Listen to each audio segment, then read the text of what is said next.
Shalom, shalom, Shabbat Tov, buena semana para todos. Aquí en Israel, Shabbat terminó hace un par de horas, casi. Y voy a aprovechar que tenemos esta casa nuestra, este templo nuestro en el que compartir cosas. Quiero contarles que estuve, durante Shabbat, una de las cosas que estuve estudiando es este libro, el libro La dignidad de la diferencia, cómo evitar el choque de civilizaciones, que escribió hace unos años Rav Jonathan Sacks, de bendita memoria, y vaya que es un tema que tiene más vigencia que nunca. De modo que supongo que en los próximos días vamos a compartir unos cuantos fragmentos de adentro de este libro, pero en este momento me quedé con ustedes en la página 145 del libro, que a partir de ahí, durante 2 o 3 páginas, Rav Sacks va a tratar algunos temas que nosotros hemos tratado últimamente bastante. La semana pasada hablamos de Mishpat, juicio, y Tzedaká, caridad, y explicamos que no es exactamente caridad como se entiende en Occidente. Y el mismo tema lo tratamos también en Esabiel, con niveles de libertad y con cómo debe vivir una sociedad. En tiempos tan confusos en el mundo en general, es muy importante que aclaremos estos conceptos que tienen que ver con cómo se construye, en el caso específico, una sociedad judía, tal como Akadosh Baruj Hu lo puso en la Torá, pero en general, cómo vamos a crear una sociedad, una comunidad o una nación que son esencialmente morales. Entonces vamos a partir por entender, Rav Sacks lo explica antes, pero no voy a leer tan largo de corrido, que naturalmente la Torá, en muchos lugares de la Torá lo vemos, aboga por un estado mínimo, un estado conducido por un rey, por ejemplo, pero un rey que no tiene mucho poder y no tiene mucha milicia y no tiene mucho dinero y no tiene muchas mujeres y no tiene, está acotado en su capacidad, porque lo que tiene que defender es la libertad y el camino de todos. Entonces el judaísmo, en definitiva, la Torá habla de un mercado libre y de un gobierno limitado como formas de mantener y de salvaguardar la libertad individual y la creatividad. Entonces voy a leer directamente en el lenguaje de Rav Sacks, que van a notarlo, es muy distinto del mío, y él trae los conceptos de Tzedaká y Mishpat explicados de un modo muy diverso de como los expliqué yo hace unos días, y al mismo tiempo complementarios. Me hizo sonreír a cada párrafo, porque dijo cosas que yo no suelo decir y que complementan maravillosamente las cosas que enseño yo al respecto en general. Entonces cuenta así Rav Sacks, vamos a incluir en nuestra lectura algunos pasajes traducidos de la Torá y traducidos como los trae traducidos él, naturalmente. En 2 versículos de Bereshit, del Génesis, Dios especifica la misión que le será encargada a Abraham y a sus discípulos. La primera vez, cuando dice, ocultaré a Abraham lo que voy a hacer, ciertamente, dice Akadosh Baruj Hu, está en Bereshit, capítulo 18, Abraham llegará a ser una nación grande y poderosa, y en él serán benditas todas las naciones de la tierra. Porque yo le he escogido, y de este verso hemos hablado tantas veces, y hemos escrito acerca de él, y tenemos más de un shiur sobre este verso. Porque yo le he escogido para que mande a sus hijos y a su casa después de él, a que guarden el camino de Hashem. ¿Y cuál es el camino de Hashem? Hacer tzedaká, lo correcto, y mishpat, lo justo, para que el Señor cumpla en Abraham todo lo que le ha prometido. Hasta aquí la cita. Y sigue diciendo entonces, comenta Rav Sacks, las palabras tzedaká, que hemos traducido por caridad, y mishpat, que hemos traducido por juicio, expresan diferentes formas de justicia. Mishpat significa la justicia retributiva o el imperio de la ley.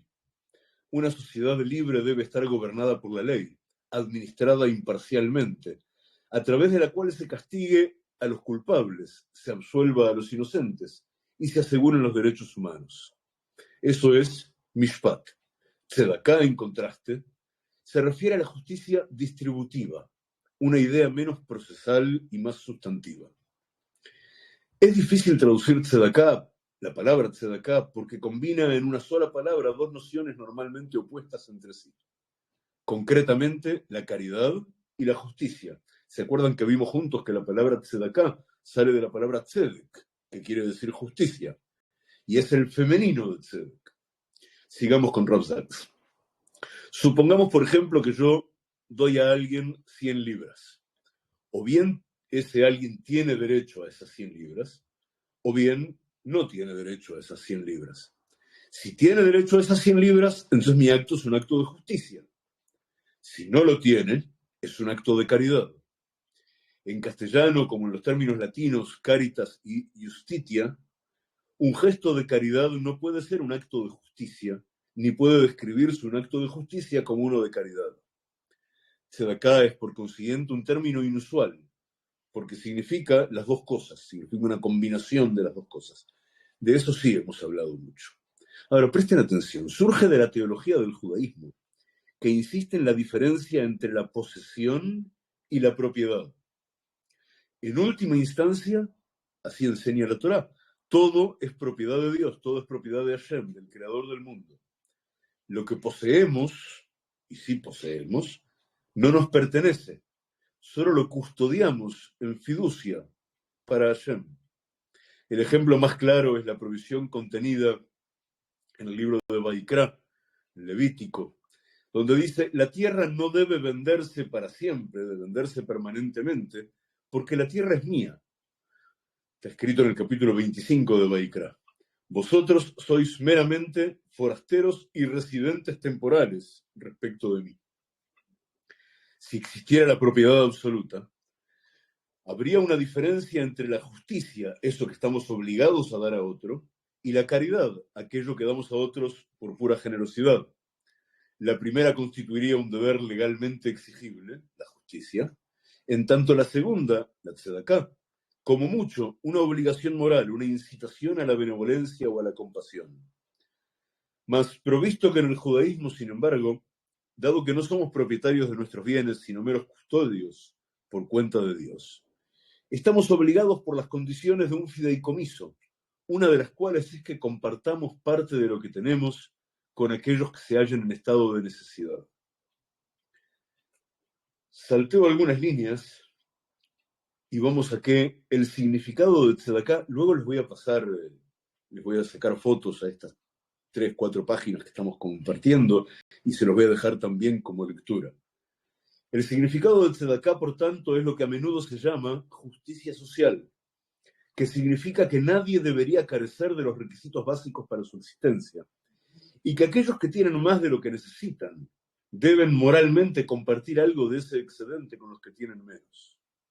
Esto es algo absolutamente fundamental para el tipo de sociedad que los hebreos recibieron el mandato de crear en la Torá. Concretamente una sociedad en la que todo el mundo goce de un derecho básico a una vida digna y a ser ciudadanos iguales en la comunidad del pacto, bajo la soberanía de Hashem. Así, por ejemplo, en el libro de Shemot, que acabamos de terminar de leerlo hoy en nuestra lectura anual de la Torá, en el capítulo 22, dice así, al extranjero, o sea, por ejemplo, a alguien que no es hebreo, no engañarás ni angustiarás, porque extranjeros fuisteis vosotros en la tierra de Mitzrayim. A ninguna viuda ni huérfano afligiréis, porque si tú llegas a afligirles y ellos clamaren a mí, ciertamente oiré yo su clamor.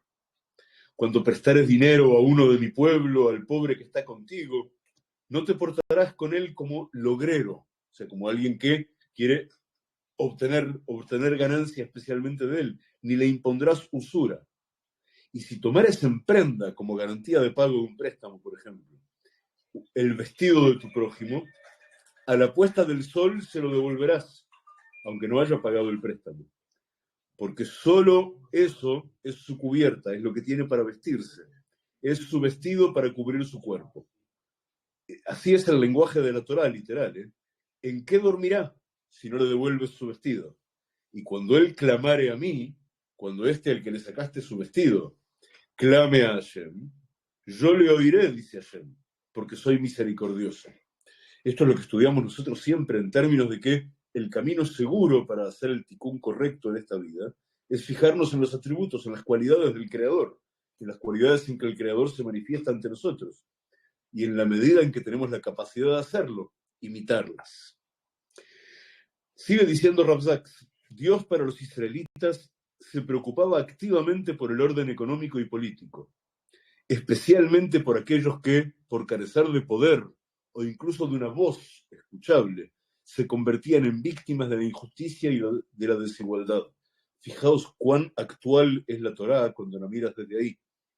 Yo generalmente empiezo por estudiar la Torá desde la filosofía, desde mis ojos de poeta, de hombre enamorado de lo bello y de lo bueno.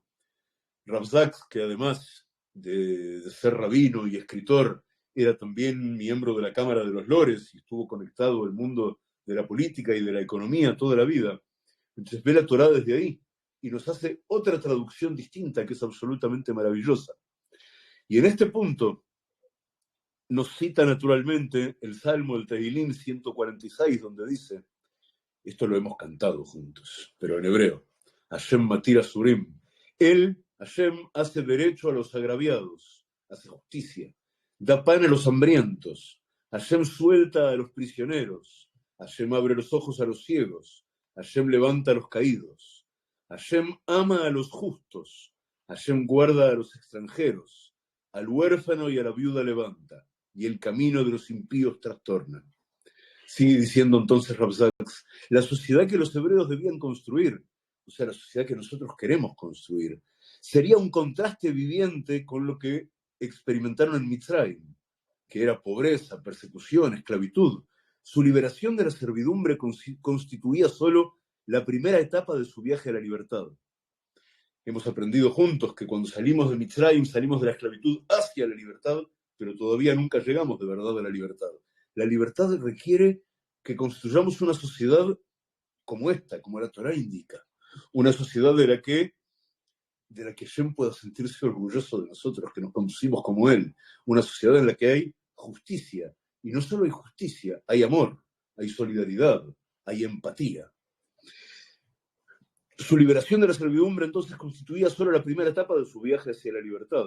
La segunda, que es el pacto con Hashem, como estudiamos en Esabiel sobre todo, ya suponía una responsabilidad colectiva para asegurar, y donde Rav Sachs dice suponía, digamos supone, este es nuestro trabajo, una responsabilidad colectiva para asegurar que nadie fuera excluido de la vida y de la gracia compartida de la comunidad.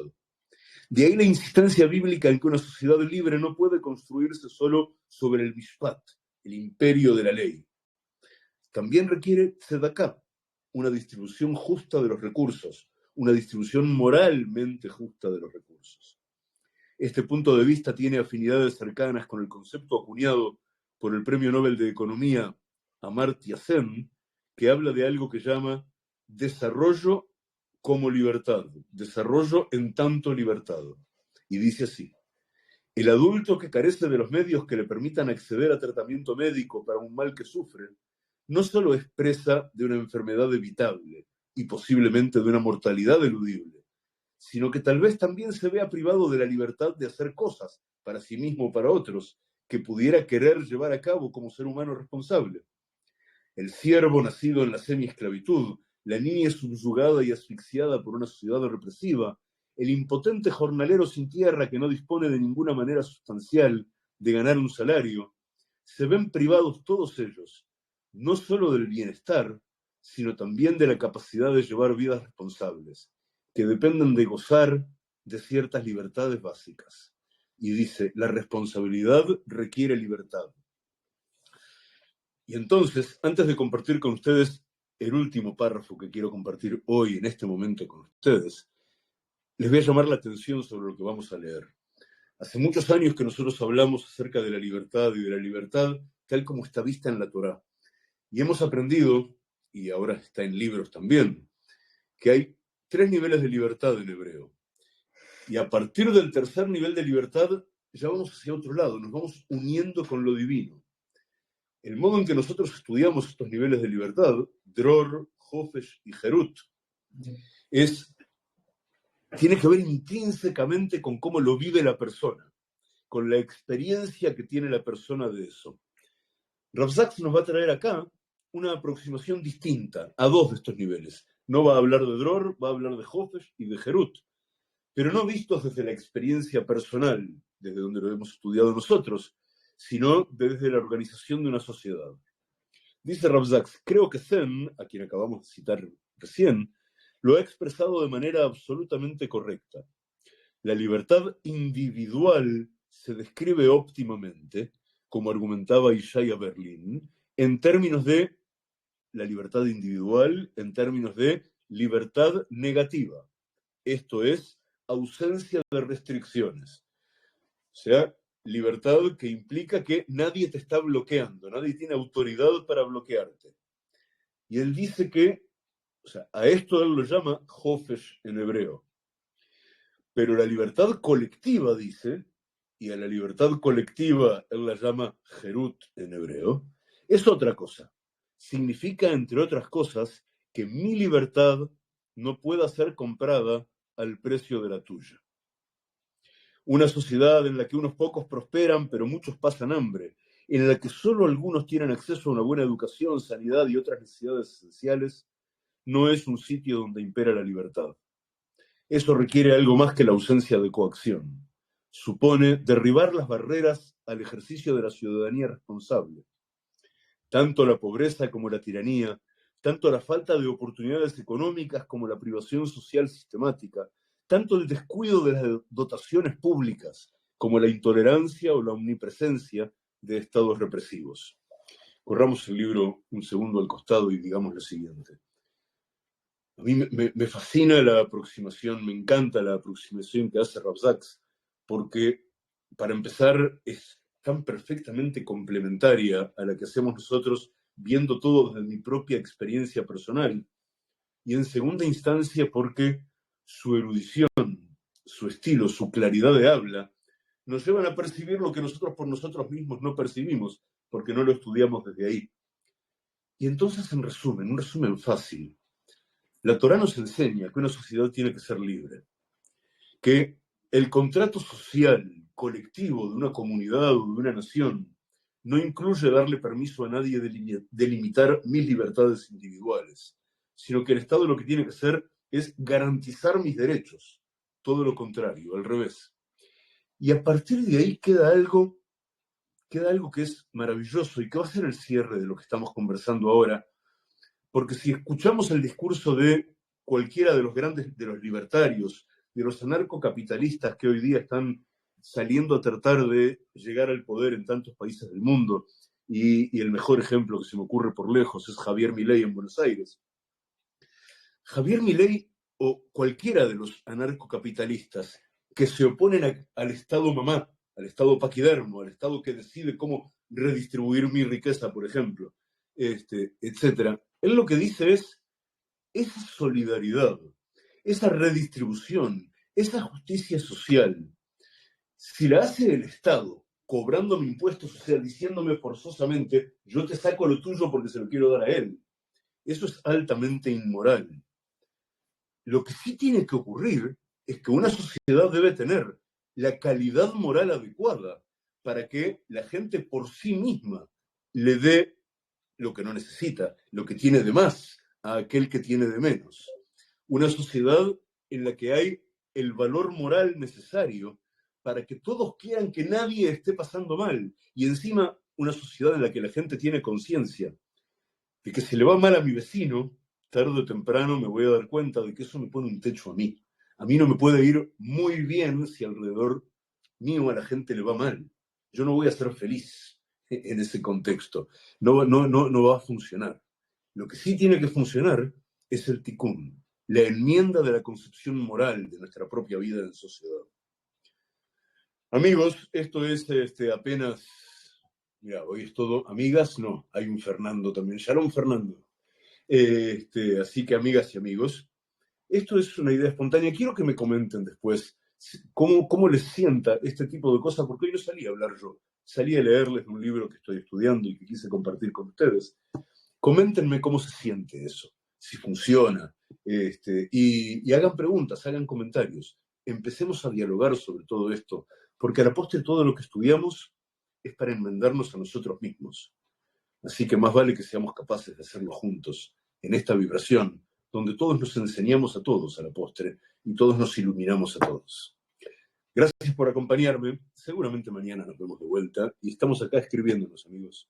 Shalom, shalom, y que sea una excelente semana para todos. Y que por mérito de la Torá que compartimos, y del amor, y de eso que nos importa tanto, todas estas cosas tan desgraciadas que están ocurriendo alrededor en el mundo, de repente, rayo de luz de Akadosh Baruj Hu, atraído por nosotros y por toda la gente de buena voluntad que está dedicada a sumar bien, haga que ocurra el milagro que estamos pidiendo, ese milagro colectivo, mundial, pero aparte de los milagros chiquitos que cada uno, en esta vibra, que se vayan produciendo y vayamos viendo redenciones evidentes a cada paso.